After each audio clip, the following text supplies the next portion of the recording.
Channel 5 Tamil நேயர்களுக்கு வணக்கம். இன்றைய நேர்காணலில் நம்மோடு பேச இருப்பது டெய்லி பஞ்ச் அருண் அவர்கள். சார் வணக்கம் சார். வணக்கம் ரூபன்.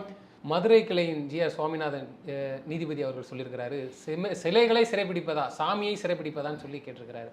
கலவரம் நடத்துகிற பேரை வச்சுக்கிட்டு நீங்கள் வந்து கோயிலை பூட்டுவதெல்லாம் வந்து தப்பு அப்படிங்கிறாரு. நீதிபதி அவர்கள் கேட்டது சரியான கேள்வி. இப்போ இங்கே சமீபத்தில் பார்த்தீங்கன்னா திருவள்ளூர் மாவட்டம் கும்மிடிப்பூண்டி வட்டம் வழுதலம்பேடு கிராமத்தில் வந்து ஒரு அம்மன் கோவில் நினைக்கிறேன். அதில் பார்த்தீங்கன்னா முதல்ல கும்பாபிஷேகம் பல வருடங்கள் முன்னாடி 12-13 வருஷத்துக்கு முன்னாடி நடக்கும்போது பிரச்சனை ஆகி கோவில் பூட்டப்பட்டு மறுபடியும் திறந்து எல்லாம் நடந்ததுங்க. இப்போ மறுபடியும் கும்பாபிஷேகம் பண்ணணும் அப்படின்னு சொல்லும்போது பட்டியல் இனத்தவர்களை வந்து உள்ள விடக்கூடாது அப்படின்னு சொல்லி அதுக்கப்புறம் காவல்துறை மற்ற அதிகாரிகள்லாம் பேச்சுவார்த்தை நடத்தி காலையில் வந்து மற்றவங்க சாமி கும்பிட்டு போயிட்டோம், மத்தியானம் வந்து பட்டியல் இனத்தவர்கள் வரட்டும் அப்படின்னு சொல்லிட்டு எல்லாம் உடன்பாடெல்லாம் ஏற்பாடு ஆகிட்டு அதுக்கப்புறம் காலையில் வந்து ஒருத்தங்க வந்து சாமி கும்பிட்டு போயிட்டாங்க. மத்தியானம் இவங்க போனோம் அப்படின்னு சொல்லும்போது நீங்கள் பட்டா நிலத்தில் வரீங்க, நாங்கள் வழி விட மாட்டோம் அப்படின்னு சொல்லி இப்போ அந்த கோவில் இழுத்து மூடப்பட்டது அப்படின்னு ஒரு செய்தி வந்திருக்குதுங்க. நான் ஒன்று கேட்குறேன், இதுக்கு பேர் தீண்டாமையா இல்லையா? எங்களோட மற்றவங்க வந்து சாமி கும்பிடக்கூடாது அப்படின்னு சொன்னால் அதுக்கு பேர் என்ன ரூபன்? இதை பார்த்துட்டு ஒரு அரசாங்கம் சும்மா இருக்கணுமா? அப்போ மக்களிடத்துல சமூக நீதியை தீண்டாமை ஒழிப்ப உங்களால இம்ப்ளிமெண்ட் பண்ண முடியல, நீங்க கோவிலை இழுத்து மூடுறீங்க அப்படின்னு சொன்னா சமூக நீதிக்கான அரசு திராவிட மாடல்னு தயவு செஞ்சு பேசாதீங்க. பிரச்சனை வருதுங்கிறதுனால அதை பொதுவாக அப்போ யாருக்கும் வேண்டான்ட்டு முடியும். அப்ப சமூக நீதி பத்தி பேசாதீங்க நான் சொல்றேன். பிரச்சனை வருது அப்படின்னு சொன்னா அப்ப உடனே கோவில் இழுத்து மூடிடுவீங்களா? இப்போ ஒரு தரப்பினர் ஊர்வலம் போறோம்னு கேட்குறாங்க, பிரச்சனை வரும்னு சொன்னா அந்த தெருவியை இழுத்து மூடிடுவீங்களா? நீங்க என்னங்க பேசுறீங்க? நீங்க அதை சமாளிக்கணும். இப்போ எனக்கு இது மட்டும் பதில் சொல்லுங்க. இந்த மாதிரி வந்து நாங்கள் சாமி கும்பிடும்போது ரூபன் வந்து சாமி கும்பிடக்கூடாது அப்படின்னு நான் சொன்னேன்னா அதுக்கு பேர் என்னங்க? தீண்டாமையா இல்லையா? அப்போ அதுக்கான சட்டப்பிரிவு என்ன எனக்கு சொல்லுங்க. இப்போ பட்டா நிலத்தில் என்னுடைய சொந்த நிலத்தில் இன்னொருத்தர் வரக்கூடாது அப்படின்னு நான் சொல்கிறேன்னா அது வந்து ஓகே, ஏன்னாலும் என்னுடைய உரிமை யாரும் வரக்கூடாதுன்னு. இப்போ கேள்வி என்னன்னா, அப்போ அந்த கோவிலுக்கு போவதற்கான வழி என்ன? அந்த பட்டா நிலத்தின் வழியாகத்தான் அந்த கோவிலுக்கு போகணும் அப்படின்னு சொன்னால் அப்போ வந்து இந்த பொது வழி அப்படின்ற ஒரு கான்செப்ட் இருக்கு. இப்போ நம்ம இந்த மனை பிரிவிலேயே கூட பார்த்தீங்கன்னா சில பேர் வந்து வழி இல்லாமல் மாட்டிப்பாங்க. அப்போ வந்து அந்த மனைக்கு அப்ரோச் ரோடு இல்லை அப்படின்னும் போது இந்த பக்கம் இவங்க வழி விட்டுத்தான் ஆனோம் அப்படின்னு நம்ம பேசி ஒரு முடிவு பண்ணுறோம் இல்லையா? ஏன்னா லேண்ட் லாக்கடாக இருக்கும்போது அவன் என்ன மேலே என்ன குதிப்பான் ஹெலிகாப்டர்லேருந்து அந்த மாதிரி. அப்போ அந்த கோவிலுக்கு போவதற்கு வேற வழி இல்லை அப்படின்னு சொன்னால் அப்போ இது பொது வழி அப்படின்றத இது பண்ணணும். மற்றவங்களாம் எந்த வழியாக வந்தாங்க அப்படின்றத பார்க்கணும். அப்போ மற்றவங்களுக்கெல்லாம் வந்து அந்த வழி திறந்து இருக்கின்றது, இவர்களுக்கு மட்டும் திறக்கவில்லை அப்படின்னு சொன்னால் அப்போ இதுக்கு பேர் தீண்டாமை இல்லையா? அப்போ தீண்டாமை அப்படின்னா என்ன செக்ஷனில் டீல் பண்ணணும் எனக்கு புரியல. அங்கே என்ன நடக்குது அப்படின்றத அரசு விளக்க வேண்டும். ஆனால் அதை விட்டுட்டு கோவிலை இழுத்து மூடுவேன் அப்படின்னா இதைத்தான் நீதிபதி அவர்கள் கேட்டிருக்காரு. அதாவது பிரச்சனை அந்த காஸ் என்னவோ காரணம் யாருக்காண்டியோ அதை இழுத்து மூடுறாங்களா? ரெண்டு விதமான கியூர் சொல்லுவாங்க. டயக்னாஸ்டிக் கியூர் ஒன்று, சிம்டமேட்டிக் கியூர் ஒன்று. அந்த வியாதிக்கான காரணம் தெரியலனா உங்களுக்கு என்ன சிம்டமோ அதுக்கு முதல்ல ட்ரீட்மெண்ட் பண்ணுவாங்க, அதுக்கப்புறம் டெஸ்ட் எல்லாம் எடுத்து டயக்னாஸ் பண்ணி என்ன வியாதின்னு கண்டுபிடிச்சி கியூர் பண்ணுவாங்க. இப்போ இங்கே அந்த டயக்னாஸ் பண்ணாங்களா, என்ன பிரச்சனை, ஏன் வந்து அவங்களால அந்த வழியில் போக முடியல? அது வந்து பட்டா நிலம், கரெக்ட். பட்டா நிலம் என் நிலம்னும் போது என் நிலத்தில் வந்து நான் பூட்டி வச்சுப்பேன், அது வந்து ஒவ்வொருத்தருடைய சொந்தங்க, அது யாரும் சொல்ல முடியாது. அப்போ அந்த கோவிலுக்கு போகிறதுக்கு வேறு அப்ரோச் ரோடு இல்லையா, என்ன ஆச்சு, என்ன காரணம், இதெல்லாம் கண்டுபிடிக்கணும்ல. இதுதானே டயக்னாஸ்டிக் கியூர் அப்படின்றது. அவங்க சொல்கிறது என்னென்னா, ஒரு ஊரில் ஒரு கோயில் இருக்குது, 2 பிரிவினர் தான் அங்கே பிரச்சனைங்கிற போது அந்த கோயிலை பூட்டி வச்சுட்டா அந்த கலவரம் நடக்கலை. பிரச்சனை எதனால்? பிரச்சனைக்கு காரணம் என்ன சொல்லுங்கள், எனக்கு பதில் சொல்லுங்களேன். அவங்க வந்து ஒரு குறிப்பிட்ட சமூகத்தை சார்ந்தவர் அப்படின்றது பிரச்சனையா இல்லை வேற என்ன பிரச்சனை? அது சொல்லணும்ல அரசாங்கம். 2 பிரிவினருக்கிடையே பிரச்சனைங்க, எனக்கு புரியுதுங்க. என்ன பிரச்சனை? ஏதாவது கடன் தகராறா, இல்லை வாய்க்கா தகராறா, இல்லை ஏதாவது பஞ்சாயத்தில் ஏதாவது இதுவா, என்ன பிரச்சனை எனக்கு சொல்லுங்களேன். இப்போ அந்த பிரச்சனைக்கான காரணம் இவர்கள் ஒரு குறிப்பிட்ட சமூகத்தை சார்ந்தவர்கள், பட்டியலினத்தை சார்ந்தவர்கள் அப்படின்றது அந்த பிரச்சனைக்கான காரணம் அப்படின்னு சொன்னா அப்போ அது தீண்டாமையா என்ன, எந்த செக்ஷன்ல வரும் எனக்கு சொல்லுங்க. இதை பார்த்துட்டு அரசாங்கம் சும்மா இருக்கலாமா? அதனால தான் பூட்டிக்கிறாங்க. அப்போ அந்த பிரச்சனை தீர்ந்துடுச்சா இல்லை கோயில் மூடி வச்சிருக்காங்களா? நான் என்ன கேட்குறேன்னா, முதல்ல பிரச்சனை என்னன்றதை எனக்கு சொல்லுங்க. எதனால இவங்க 2 பேருக்கும் பிரச்சனைன்னு சொல்லுங்க. அதுக்கப்புறமா அடுத்த ஸ்டெப்பை பத்தி யோசிக்கலாம்னு சொல்றேன். நீங்க இந்த பிரச்சனையை பத்தியே பேசாம கோயிலை பூட்டிட்டீங்கன்னா அப்ப அந்த பிரச்சனை சால்வ் ஆயிடுச்சுன்னு அர்த்தமா? இதுக்கு என்ன சொல்யூஷன்? சமூக நீதின்னு பேசுறோம், தீண்டாமை ஒழிப்புன்னு பேசுறோம், பெரியார் மண்ணுன்னு சொல்றோம். அப்ப இங்க இந்த பிரச்சனை வருதுன்னா ஏங்க இதுல அந்த ஜாதி பிரச்சனை கிடையாதுங்க, வேற ஏதோ பிரச்சனை அப்படின்னா சொல்லுங்க. நான் ஒத்துக்கிறேன், எதுவுமே கேள்வி கேட்கல. பிரச்சனைக்கு காரணம் என்ன? இரு தரப்பினர் பட்டியலினத்தவருக்கும் இன்னொரு தரப்பினருக்கும் இப்படித்தான் எல்லாம் செய்தி போட்டுக்கிறாங்க. ஏன் காரணம் அந்த பிரச்சனை வருது அப்படின்றத யாரும் சொல்ல மாட்டேங்கிறாங்க, யாரும் கேட்கவே மாட்டேங்கிறாங்க. இப்படி கோயிலை இழுத்து மூடுறோம், இப்படியே நீங்க பண்ணிட்டு போறீங்க அப்படின்னு சொன்னா அப்ப அந்த பிரச்சனைக்கான காரணத்தை என்னைக்கு தாங்க சால்வ் பண்ண போறீங்க? இதுல வேற நாங்கள்லாம் நீதி கட்சி, அன்றைக்கே சமூக நீதியை நிலைநாட்டினோம், கம்யூனல் ஜீவோ கொண்டு வந்தோம், அதனால்தான் சமூக நீதி நிலைநாட்டப்பட்டது, இப்படின்லாம் பேசினுக்கிறோம் நம்ம. ஆனால் இன்னைக்கு காலையில் ஒத்துருவாங்க, மத்தியானம் ஒத்துருவாங்க அப்படின்னா அப்போ மக்களிடையே பாகுபாடு அப்படின்றது இல்லையா? இந்த நிலை திராவிட மாடல் அரசுலையும் இருக்குங்கிறீங்களா சார்? காலையில் ஒரு வருவாங்க, மத்தியானம் ஒரு வருவாங்க. அவர் எங்க ஆட்சியில் தான் எல்லாரும் கோயிலுக்குள்ள செல்லலாம், எல்லாருக்கும் எல்லாம் அனுமதிக்கப்படுதுன்னு சொல்றாங்க. ஆனால் அதே நேரத்தில் கோயிலையும் பூட்டியும் வைக்கிறாங்க. இல்லை, இப்போதான் நடந்திருக்குது அந்த சம்பவம். அது திராவிட மாடல் ஆட்சியில் நடந்ததா இல்லையா அப்படின்னு நான் என்னத்தை சொல்றது? 2 நாள் விழுப்புரத்துல இதே பிரச்சனை நடந்துச்சு. கோயில் 2 நாளைக்கு முன்னாடி நடந்த சம்பவம் அது. இப்போ நான் என்ன கேட்குறேன்னா, கடவுள் தானங்க எல்லாரையும் படைச்சாரு, அதுல எந்த சந்தேகமும் கிடையாதுல்ல. அட்லீஸ்ட் ஒரு மதத்தை சார்ந்தவர்களிடையே எல்லாரையும் படைத்தது ஒரு கடவுள் அப்படின்னு ஏத்துக்கிறாங்க இல்லையா? அப்போ அந்த கடவுளுடைய படைப்புலயே நீங்க வித்தியாசம் பார்க்குறீங்க அப்படின்னு சொன்னா ஒண்ணு வேணாங்க. இப்போ நீங்க கட்சிக்கு வாங்கினேன், கட்சி தலைவர் அவர் தான் ஒரு மாவட்ட செயலாளர், வட்ட செயலாளர், ஒன்றிய கிளை கழகம், துணை செயலாளர் இப்படின்னு எல்லாரையும் அப்பாயிண்ட் பண்றாங்க, சரிங்களா? அப்போ இவங்களுக்குள்ள அந்த ஹையரார்கியில் ஒன்றா பேதம் இருக்கல, நீ ஒரு வட்டம் நான் ஒரு மாவட்டம் அப்படின்னு சொல்லிட்டு. ஆனால் எல்லாரும் ஒரே கட்சி.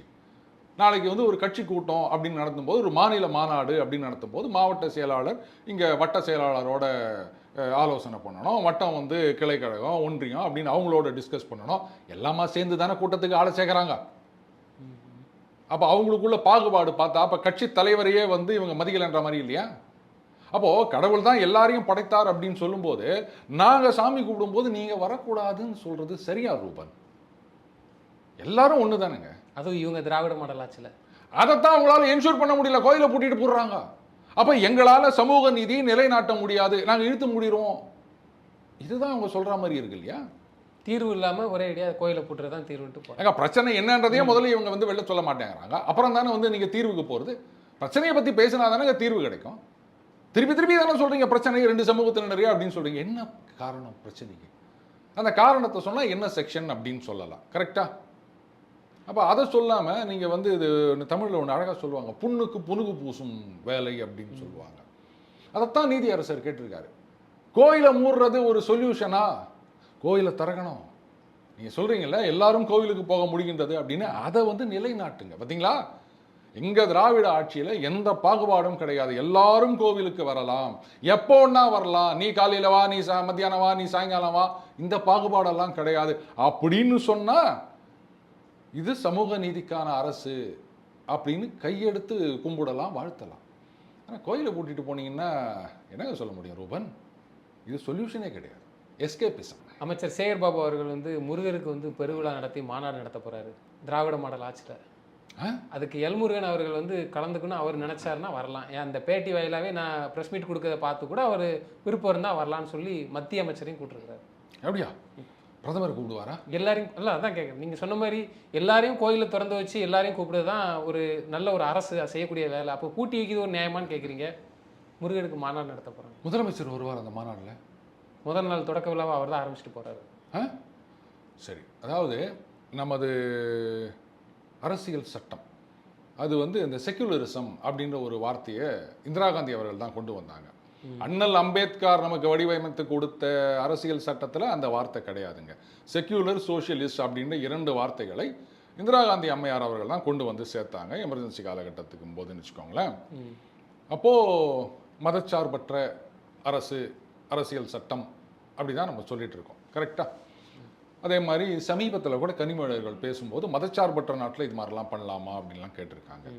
இப்போது மதச்சார்பற்ற ஒரு நாடு, மதச்சார்பற்ற அரசியல் சட்டம், அதுலேயும் மதச்சார்பற்ற கட்சி திமுக. ஏன்னா இங்கே கூட்டணி அப்படி தானே, மதச்சார்பற்ற கூட்டணி அப்படின்னு தானே சொல்லிட்டு இருக்காங்க. இப்போது ஒரு மதத்தை சார்ந்த கடவுளுக்கு விழா எடுப்பது அப்படின்றத எப்படி ஏற்றுக்க முடியும்? பிரதமர் அவர்கள் என்ன பண்ணார், அயோத்தியில் ராமர் கோவில் கட்டினப்போ அதில் கலந்துக்கினாருங்க. உடனே இங்கே நிறைய பேர் பொங்கி எழுந்தாங்க, என்னங்க மதச்சார்பற்ற நாடு, இது மாதிரி ஒரு மதத்தின் கோவிலுக்குள் இவர் கலந்து கொள்வதா அப்படின்னு சொன்னாங்க. அந்த அயோத்தியில் இருக்க ராமர் கோவிலை கட்டினது அரசாங்கம் கிடையாதுங்க, அது ஒரு ட்ரஸ்ட், சரிங்களா? ஆனால் இந்த உலக முருகன் விழா மாநாடு, தமிழ் கடவுள் அதை நடத்த போகிறது யாருங்க? அரசாங்கமா இல்லை பிரைவேட் ட்ரஸ்டாங்க? அரசாங்கமும் தொண்டு நிறுவனமும் சேர்ந்து நடக்குது. வெளிநாட்டுல இருந்தெல்லாம் வராங்க. கேட்குறேன், அரசாங்கம் இதில் கலந்து கொள்கின்றதா? அரசாங்கம் தான் முதல்ல அதுதான் முன்னெடுத்து நடத்துது. ரைட்டா? இப்போ நான் ஒன்று கேட்குறேன், நாளைக்கே மத்திய அரசாங்கம், சரி உங்கள் பாணியில் சொல்லணும் அப்படின்னா ஒன்றிய அரசாங்கம், நாங்கள் 2024 சிவபெருமானுக்கு ஒரு விழா எடுக்க போகின்றோம், 2025 பெருமாளுக்கு ஒரு விழா எடுக்க போகின்றோம், அதில் எல்லா மாநில முதல்வர்களும் கலந்து கொள்ளணும் அப்படின்னு சொன்னால் இங்கே இருக்கிற மதச்சார்பற்றவாதிகள் ஒத்துப்பாங்களா, கலந்துப்பாங்களா? ஒரு மதச்சார்பற்ற அரசு இது மாதிரி ஒரு மதத்தின் கடவுளுக்கு விழா எடுப்பதா அப்படின்னு அப்படியே தொண்டை நரம்பு புடைக்க கேட்க மாட்டாங்க? இது ஏன் யாரும் கேட்க மாட்டேன்றாங்க? சரி, இன்னைக்கு தமிழ் கடவுள் முருகன் அப்படின்னு சொல்றீங்க, விழா எடுக்கிறீங்க, மற்ற மதத்தை சார்ந்த கடவுள் அவங்களுக்கும் ஏதாவது விழா இருந்ததுன்னா அதையும் இவங்க செலிப்ரேட் பண்ணுவாங்களா? எனக்கு அது பதில் சொல்லுங்க. ஏதோ ஒரு சில மதங்களுக்கு ஆகுது, நான் சொல்றேன். கிறிஸ்துமஸ் விழாவுக்கு முதல்வரே போய் அந்த விழாவை ஆரம்பிச்சாங்க. கிறிஸ்துமஸ் விழா அப்படின்றது பார்த்தீங்கன்னா சில பேர் விழா கொண்டாடுவாங்க, அதில் போய் நம்ம கலந்துக்கிறோம், இது கட்சி சார்பில் நடக்கும். நான் கேட்குறது அரசு சார்பில் நீங்கள் விழா எடுப்பீங்களா அப்படின்னு கேட்குறேன். உதாரணத்துக்கு இப்போ புத்த மதம் அப்படின்னு எடுத்துக்கோங்களேன், புத்த பூர்ணிமா சொல்லப்போனால் இங்கே புத்திஸ்ட் டூரிஸ்ட் அப்படின்னு நிறைய பேர் வராங்க, அது அந்த புத்துகையா அந்த மாதிரி இடத்துக்கெல்லாம் போகிறாங்க அப்படின்னு வச்சுக்கோங்களேன். அப்போ ஒன்று செய்யுங்க, புத்த பூர்ணிமா அரசு விழாவாக எடுப்போம், உலக புத்த மாநாடு அப்படின்னு ஏதாவது செய்வாங்களா? ஏன் நீங்கள் இப்படி தமிழ் கடவுள் அப்படின்ட்டு முருகனுக்கு மட்டும் மாநாடு எடுக்கிறீங்க? மதச்சார்பற்ற அரசு, முருகன் கடவுள் தானே, அதை ஒத்துக்கிறீங்கல்ல? சரி, அவர் இந்து மதத்தின் கடவுள் தானே, அதில் எந்த சந்தேகமும் கிடையாதுல்ல? இப்போ மதச்சார்பற்ற அரசு எப்படிங்க ஒரு மதத்தோட கடவுளுக்கு விழா எடுப்பது அப்படின்றது? சரி, அப்போ நீங்கள் முருகனுக்கு விழா எடுக்கிறீங்க, முதல் நாள் முதல்வர் கலந்துக்க போகிறார் அப்படின்னு சொல்கிறீங்க, அப்போ கந்த சஷ்டி சூரசம்ஹாரம் அப்போல்லாம் பால் பாக்கெட்டில் அந்த வாழ்த்து போட்டு அனுப்புவாங்களா? இல்லை, முருகனுக்கான அந்த விசேஷ நாட்கள் வரும்போது அதையெல்லாம் பால் பாக்கெட்டில் ஏதாவது போடுவாங்களா? இல்லை பால் பாக்கெட்டில் போடாட்டா கூட ஒரே ஒரு வாழ்த்து செய்தியாவது சொல்லுவாங்களா? இல்லை இந்த தமிழ் கடவுள் முருகனுடைய அண்ணன் அந்த விநாயகர், முழுமுதற் கடவுள் கணபதி, அவருடைய விநாயகர் சதுர்த்தி அன்னைக்கு முதலமைச்சர் வாழ்த்து சொல்லுவாரா? இல்லை, போன சட்டமன்ற எலெக்ஷனுக்கு வேலையே கையில் எடுத்து நாங்கள் இந்துக்களுக்கு எதிரானவர்கள் அல்லன்னு கூட சொல்லியிருக்காரு. ஜெயிக்கிறதுக்கு முன்னாடி, ஆட்சிக்கு வரதுக்கு முன்னாடி, நான் கேட்குறது ஆட்சிக்கு வந்த பின்னாடி, அடுத்த தேர்தலுக்கான மாநாடு. பாருங்க, நீங்கள் கட்சி தலைவரா என்ன வேணா செஞ்சுட்டு போகலாம், உங்களை யாரும் எதுவும் கேட்க முடியாது, இது எங்கள் கட்சி கொள்கைன்னு சொல்லலாம். முதலமைச்சர்னு வந்த பிறகு ஓட்டு போட்டவங்க, உங்களுக்கு எதிராக ஓட்டு போட்டவங்க, ஓட்டு போடாமல் வீட்லேயே உக்காந்திக்கினவங்க எல்லாருக்கும் நீங்கள் தான் முதலமைச்சர், நீங்கள் தான் பிரதம மந்திரி, நீங்கள் தான் ஜனாதிபதி. அதை நீங்கள் ஒத்துக்கிறீங்களா? அப்படி ஒத்துக்கும் போது அப்போ எல்லாத்துக்கும் நீங்கள் வாழ்த்து சொல்லணுமா வேணாமா? அது என்ன, நாங்கள் இந்த பண்டிகைகள்லாம் வாழ்த்து சொல்ல மாட்டோம், அந்த பண்டிகைகளுக்கு மட்டும் வாழ்த்து சொல்லுவோம் அப்படின்னா என்னங்க அவங்க மதச்சார்பற்ற தன்மை? ஒன்றுமே புரியலையே, ஒரு லாஜிக் இல்லை, கன்சிஸ்டன்சி இல்லை, ஏராளமான கான்ட்ரடிக்ஷன்ஸ் இருக்குது. எப்படி எக்ஸ்பிளைன் பண்ணுவீங்க நீங்கள்? எனக்கு சொல்லுங்க. இப்போ இந்த முருகன் மாநாடு நடத்த வேண்டிய அவசியம் என்ன? எனக்கு அது பதில் சொல்லுங்க. மக்கள் கேட்டாங்களா? எத்தனையோ கோவிலில் ஒரு கால பூஜைக்கு கூட வழி இல்லாமல் இருக்குதுங்க, அதையெல்லாம் பண்ணலாம்ல? பண்ணிட்டு தானே இருக்காங்க. குடமுழுக்கு விழா, குடமுழுக்கு விழாலாம் நல்ல நிலையில் இருக்கிற கோவில்களுக்கு அன்னதானம் எப்படி நான் சொன்ன மாதிரி இந்த ஒரு கால பூஜை அந்த மாதிரி கோவில்களில் பண்றாங்களா? டெய்லி அன்னதானம் வழங்கும் இதுவும் பண்றாங்க. நான் கேட்குற கேள்வி, வசதி இல்லாம வருமானம் இல்லாத கோவில்கள் எத்தனையோ ஆயிரக்கணக்கான கோவில்கள் இருக்கின்றன, அந்த கோவில்களுக்கு என்ன பண்ணீங்கன்னு நான் கேட்குறேன். நீங்கள் நல்ல ஜனம் நிறைய வர கோவில், பிரபலமான கோவில்கள், அதை விட்டுருங்க. தமிழ்நாட்டில் வந்து எத்தனை ஆயிரக்கணக்கான கோயில்கள் கிட்டத்தட்ட 34,000 கோயிலோ என்னவோ இருக்குது அப்படின்னு சொல்கிறோம். இந்தியாவிலேயே அதிக கோயில்கள் கொண்ட மாநிலமும் தமிழ்நாடு. கரெக்டாக. அப்போது இதுலேயே ஜன நடமாட்டம் இல்லாத ஆனால் பழங்கால கோயில்கள், கிராமத்தில் இருக்க கோயில்கள், இதெல்லாம் எத்தனை ஆயிரம் இருக்குது தம்பி. அதையெல்லாம் சரி பண்ணுங்களேன். அரசுக்கு எந்த கோயிலில் வருமானம் வருதோ அதில் தானே சார் பண்ணுவோம். அப்படி பண்ணாங்க. அப்படியா? அப்போ வருமானம் கொடுக்குற டிஸ்ட்ரிக்ட்டுக்கு மட்டும்தான் நாங்கள் ரோடு போடுவோம், மற்ற டிஸ்ட்ரிக்ட்லாம் ரோடு போட மாட்டோம்னு சொல்ல முடியுமா ரூபன்? வரி கட்டுறவங்களுக்கு மட்டும்தான் நாங்கள் வந்து சலுகைகள் செய்வோம், வரி கட்டாத ஏழைகளுக்கு செய்ய மாட்டோம்னு சொல்ல முடியுமா ரூபன்? அந்த மாதிரி தான் கோவிலேருந்து வருமானம் வந்தாலும் வராட்டாலும் அதை கவனிக்க வேண்டியது அரசாங்கம். ஏன்னு கேட்டிங்கன்னா இதை மட்டும்தான் நீங்கள் ஒரு இந்து அறநிலையத்துறைன்னு வச்சு மேனேஜ் பண்ணி நிற்கிறீங்க. அந்த கோவில் வருமானம் எல்லாம் எங்கு போகின்றது? அப்போ அதை மற்ற கோவில்களுக்கும் கொடுங்கோ, இதைத்தானே நாங்கள் கேட்குறோம், வேற ஒன்றும் கேட்கல. இப்போ கோவில்களை வந்து இந்த இந்து அறநிலையத்துறைன்னு ஒன்று இல்லவே இல்லைன்னு வச்சுக்கோங்களேன், யாரும் அவங்ககிட்ட போய் கேட்க போகிறது கிடையாது, கேட்கறது நியாயமும் கிடையாது. இந்த மாதிரி இந்த கோயில்களுக்கெல்லாம் வந்து ஒன்றுமே இல்லை, வருமானமே இல்லை, பூஜைக்கே வழி இல்லை, அதுக்கு ஏதாவது பண்ணுங்க அப்படின்னு யாரும் கேட்க முடியாது. ஆனால் அந்த இந்து அறநிலையத்துறை அப்படின்னு இந்த இந்து சமயத்துக்கு மட்டும் ஒரு துறையை வைத்துக்கொண்டு அப்போ பண்ணும்போது கேள்வி கேட்போமா மாட்டோமா? இப்போ உங்கள் அப்பா வீட்டில் இருக்கிறாரு, எல்லா பசங்களும் சம்பளத்தை என்கிட்ட தான் கொண்டு வந்து கொடுக்கணும், நான் தான் வீட்டுக்கு தலைவன் அப்படின்னு சொன்னார்னா அப்போது உங்கள் அப்பா எல்லாருக்கும் அவர் தான் செலவு பண்ணணும். ஆனால் சம்பளத்தை மட்டும் வாங்கிக்கணும் ஒன்று கொடுக்கலன்னா நீ கேட்பியா மாட்டியா? யோ அப்பா, என்கிட்ட சம்பளத்தை மட்டும் வாங்கிக்கிறீங்க, என்னை கவனிக்க மாட்டியா? நேச்சுரல் தானே ரூபன்? அதைத்தானே நாங்களும் கேட்குறோம். இதில் என்ன தப்பு சொல்லுங்கள்? சரி, அடுத்தது தமிழ் கடவுள் முருகன் அப்படின்னா இன்னும் என்னென்ன கடவுளுக்கெல்லாம் விழா எடுப்பாங்க அதையும் கொஞ்சம் சொன்னீங்கன்னா நல்லா இருக்கும். கலந்துக்கலாமே. அவங்க சொல்லுவாங்க தேர்தல். ஏன்னா மந்திரிக்கே வந்து நேரடியாக அழைப்பு இல்லை போல இருக்கு, இது மூலமா வந்த அப்படிதானே நீங்க சொன்னீங்க. அவரே அப்படிதான் சொன்னார், சேர்பாபு அவர்களே அப்படிதான் சொன்னார். அது தெரிஞ்சு இது மூலமா சொல்றேன் அப்படின்னு. ஏங்க இல்லை, அவர் கூப்பிட்டாலும் வரமாட்டாங்க, அதனால இது மூலமாவது அவங்க வந்தாலும் எங்களுக்கு சந்தோஷம் தாங்கிறார். அதை எப்படி நீங்க கூப்பிட்டாலும் வரமாட்டாங்கன்னு சொல்ல முடியும்? பா நம்ம வந்து அவர் சொல்ற கொஸ்டின் அப்படிதான் இருந்துச்சு. முருகன் அவர்கள் வந்து இந்த பேட்டி வாயிலாக கூட அவர் தெரிஞ்சுட்டு கூட வரலாம். ரூபன், அவனே ஒன்று சொல்கிறேன். இப்போ அரசு சார்ந்த விழா ஒன்று நடக்குது அப்படின்னு வச்சுக்கோங்களேன். ஃபார் எக்ஸாம்பிள் இப்போது எம்பி அவருடைய நிதியிலிருந்து பஸ் ஸ்டாண்ட் கட்டிக்கிறார், ஒரு 5 லட்சம் ரூபாய்க்கு ஒரு தகர ஷெட்டு போட்டு கட்டியிருந்தா கூட பஸ் ஸ்டாண்டு தான், நான் யாரையும் குறிப்பாக சொல்லலை, பொதுவாக சொல்கிறேன். அப்போது அந்த விழா நடக்குதுன்னு சொல்லும்போது அந்த பகுதியை சார்ந்த எம்எல்ஏ பேர் இருக்கணும் அப்படின்னு எதிர்பார்ப்பாங்க, அந்த வார்டு கவுன்சிலர்லேருந்து அத்தனை பேரும் இருக்கணும் அப்படின்னு எதிர்பார்ப்பாங்க. அவங்களுக்கு வந்து முறையாக சொல்லி இந்த தேதியில் விழா நடக்குதுங்க அப்படின்னு நம்ம சொல்லணுங்க, ரைட்டுங்களா? சரி, எம்பி நிதியிலேனும் போது எம்பி பண்ணிட்டு போகிறாருங்க, மற்ற அரசு விழான்னு நான் சொல்கிறது, ரைட்டுங்களா? அப்போ அதில் அந்த பகுதியை சார்ந்த எல்லார் பேரும் அதில் இருக்கணும். இதுதானே வந்து புரோட்டோக்கால். அப்போது நீங்கள் வந்து ஒரு அரசு சார்ந்த விழா அப்படின்னும் போது முறையாக அழைப்பு அனுப்பணுமா வேணாமா? இதுதான் நான் கேட்குறது. அப்போது நீங்கள் வந்து இது மாதிரி ஓப்பனாக சொல்லிட்டு சரி விடுங்க, அவங்கள வந்து அழைப்பு அனுப்புகிறாங்களோ இல்லையோ, நம்மலாம் போனோம், அதுக்காக தான் கேட்டேன். இன்னும் என்ன சாமிக்கெல்லாம் விழா எடுக்க போகிறாங்க அப்படின்னு சொல்லிட்டிங்கன்னா நம்ம வந்து அதுக்கேற்ற மாதிரி ப்ரிப்பேர்டாக எங்கெங்கே நடக்குது அப்படின்னு பார்த்து நாமளும் போய் கலந்துட்டு வரலாம்ல. அரசாங்கமே நடத்துகிற விழா, பிரசாதம்லாம் நல்லா கொடுப்பாங்க அப்படின்னு நினைக்கிறேன். அன்னதானம் போடுவாங்கல்ல, ஏன்னா சாமி பிரசாதத்துக்கு வந்து எந்த தடையும் கிடையாதுங்க, நம்ம போகலாம். ஆனால் இங்கேயும் வந்து காலையில் சாயங்காலம் அப்படின்ற வித்தியாசம்லாம் இருக்காதுல்ல, பிரச்சனை எதுவும் வராதுல்ல? வராது.